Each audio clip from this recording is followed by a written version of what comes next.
Pop Quiz, Unit 2, Introduction, Renaissance and Reformation. Throughout history, people have gone back and forth on how much attention they pay to life on Earth as opposed to life hereafter. During the medieval era that we studied in Unit 1, people focused almost exclusively on the world to come. Generally speaking, their main care was to be good enough to enter heaven. They had almost no interest in humanity's past cultural achievements. They believed they stood at the end of time and that their job was to wait in sober piety for the final judgment. Their chief joys, they believed, were ahead of them, and the glories to be revealed in heaven. As war, disease, and changing economics transformed European society, people in the late 15th century began to change their focus. In what we call the Renaissance, men reacted against the heavenly mindedness of the Middle Ages. They started paying more attention to this world, its physical properties, its past glories, its new ideas.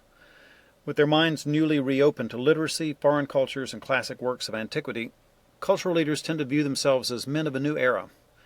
As such, they consciously sought a sharp break with the previous age, which they viewed as an ignorant, impoverished, misguided one. It was these Renaissance thinkers who coined the term Middle Ages. Renaissance means rebirth. As the Middle Ages died away, European culture was expanding in new and exciting ways, led by artists, writers, and explorers from the Mediterranean world. With them, the modern age is said to have begun.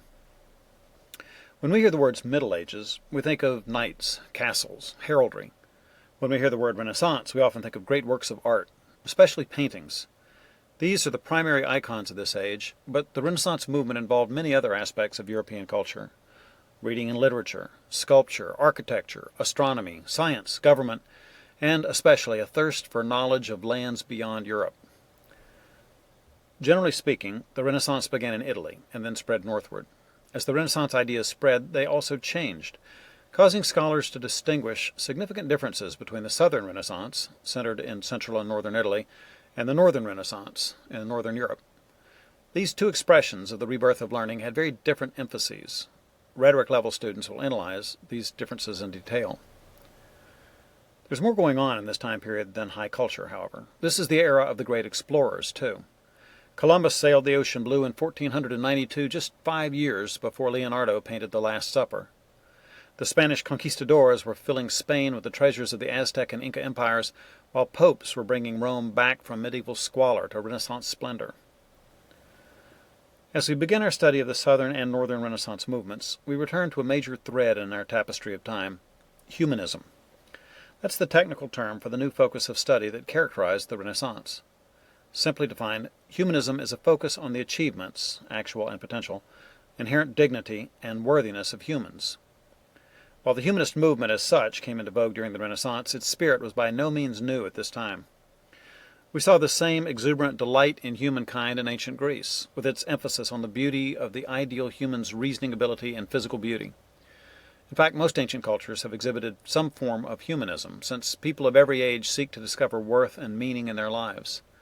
The key difference from age to age, and the interesting part of this thread, is how they choose to do so.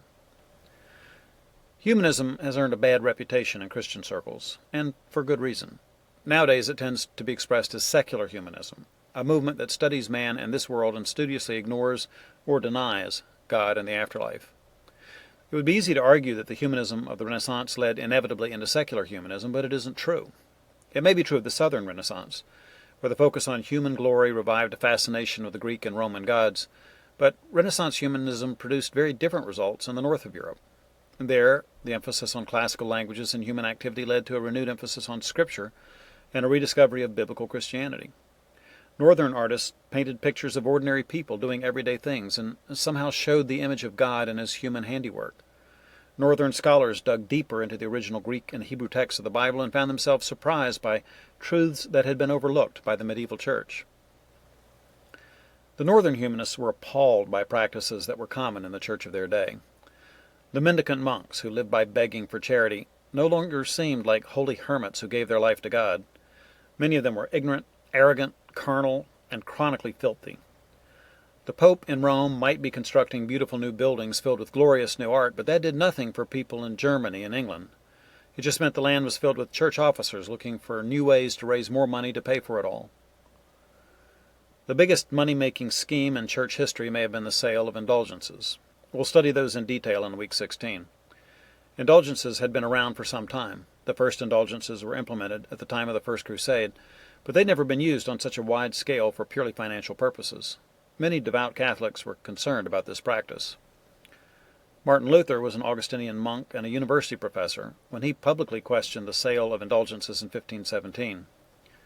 In a previous generation, his challenge to church practice might have gone unnoticed, but Gutenberg's new printing press copied his 95 Theses off the door of the Wittenberg Castle Church and reproduced them throughout Europe.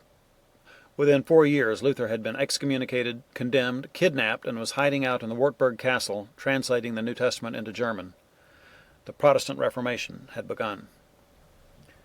We'll follow the course of the Reformation as it changed Switzerland, Scandinavia, England, and Holland. Catholics reacted with a counter-Reformation and held on to France at the cost of many thousands of Protestant lives. We'll end the unit back in Britain, where a Protestant princess, Elizabeth, took the throne to rule over England's Golden Age.